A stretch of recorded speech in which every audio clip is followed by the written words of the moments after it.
अस्सलामु अलैकुम बिस्मिल्लाहिर्रहमानिर्रहीम। मोहतरम नाज़नीन, क्या आप जानते हैं कि जिन्नात किस तरह हमारे घरों में दाखिल होते हैं और कहाँ रहते हैं, और वो हमारे साथ किस खाने में शरीक होते हैं, और इन्हें घर से निकालने के लिए क्या करना चाहिए। जिन्नातों की तादाद कितनी होती है और ये इंसानों के साथ कैसे रहते हैं, इन सारे सवालों के जवाबों के बारे में हम आज के इस वीडियो में तफसील से बात करेंगे।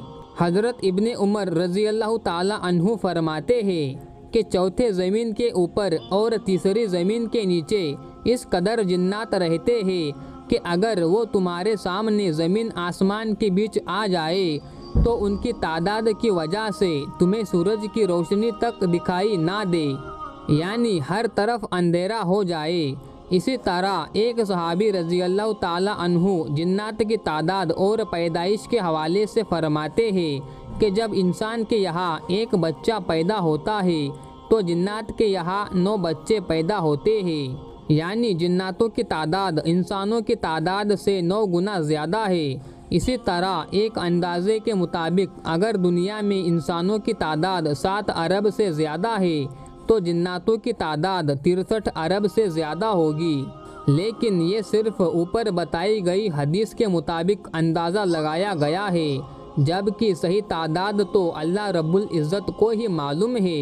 हज़रत अबू हुरैरा रज़ी अल्लाह ताला अन्हु से रिवायत है कि नबी करीम सल्लल्लाहु अलैहि वसल्लम ने इरशाद फरमाया कि मेरे लिए कोई पत्थर ढूंढ कर लाओ जिससे मैं इस्तिंजा कर सकूं, लेकिन हड्डी और लीद मत लाना।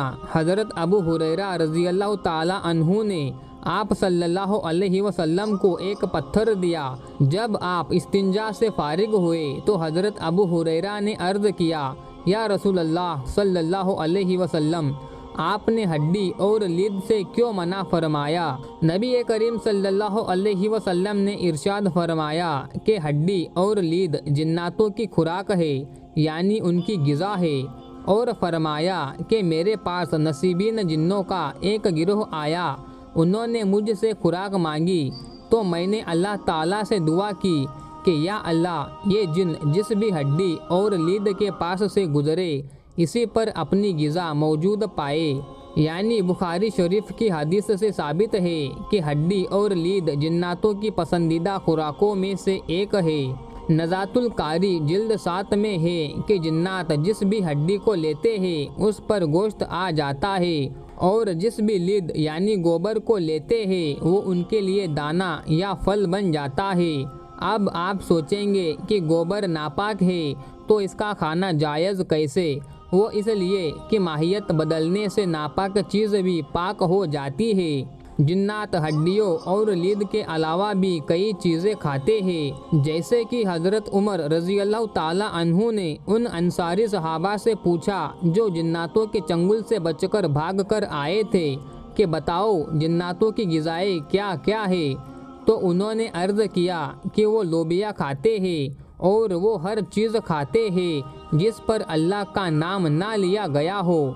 फिर हज़रत उमर रज़ी अल्लाह ताला अन्हु ने पूछा कि वो क्या पीते हैं, तो उन अंसारी सहाबा ने जवाब दिया कि उनका पीना ज़दफ़ है। इससे मुराद या तो वो ऐसी घास खाते हैं जिससे प्यास नहीं लगती, या फिर वो पानी जो ढक कर नहीं रखा हो। हज़रत जलालुद्दीन सियूती रहमतुल्लाह अलैह नकल करते हैं कि तमाम मुसलमानों के घरों के छतों पर जिन्नात रहते हैं। जब इंसान दोपहर और रात के खाने का दस्तरखान बिछाते हैं तो जिन्नात भी छतों से उतर कर आ जाते हैं और साथ ही बैठकर खाना शुरू कर देते हैं, और इन्हीं के ज़रिए अल्लाह रब्बुल इज़्ज़त शरीर जिन्नातों को घरों से भगा देता है। यानी ना सिर्फ जिन्नात घरों में आबाद होते हैं बल्कि इंसानों के साथ खाना भी खाते हैं, और इन नेक जिन्नातों की वजह से शरीर जिन्नात घरों से दूर रहते हैं। वो जिन्नात जो घरों में रहते हैं उन्हें आमिर कहा जाता है, जिसकी जमा अम्मार होती है। सही मुस्लिम शरीफ में है और हज़रत जाबिर रज़ी अल्लाह ताला अन्हु से मरवी है कि हुजूर सल्लल्लाहु अलैहि वसल्लम को फरमाते हुए सुना कि जब तुम अपने घरों में दाखिल हो या खाना खाने बैठे तो बिस्मिल्लाह शरीफ पढ़ ले, तो शैतान अपनी ज़रियत से कहता है कि ना तुम इस घर में रह सकते हो और ना ही खा सकते हो, और अगर खाने के वक्त बिस्मिल्लाह शरीफ ना पढ़ी जाए तो शैतान कहता है कि तुम्हें रहने की जगह भी मिल गई और खाने को भी मिल गया। नेक जिन्नातों के बारे में तो हमने बता दिया कि वो मुसलमान घरानों के घर की छत पर रहते हैं, जबकि शरई जिन्नातों के बारे में है कि वो घर में मौजूद बैतुल खला, कचरे के ढेर और गुसल खाने वगैरह में रहते हैं। यही वजह है कि नबी करीम सल्लल्लाहु अलैहि वसल्लम ने इरशाद फरमाया कि तुम में से अगर कोई बैतुल खला में जाए तो जाने से पहले बैतुल खला जाने की दुआ पढ़ लिया करे।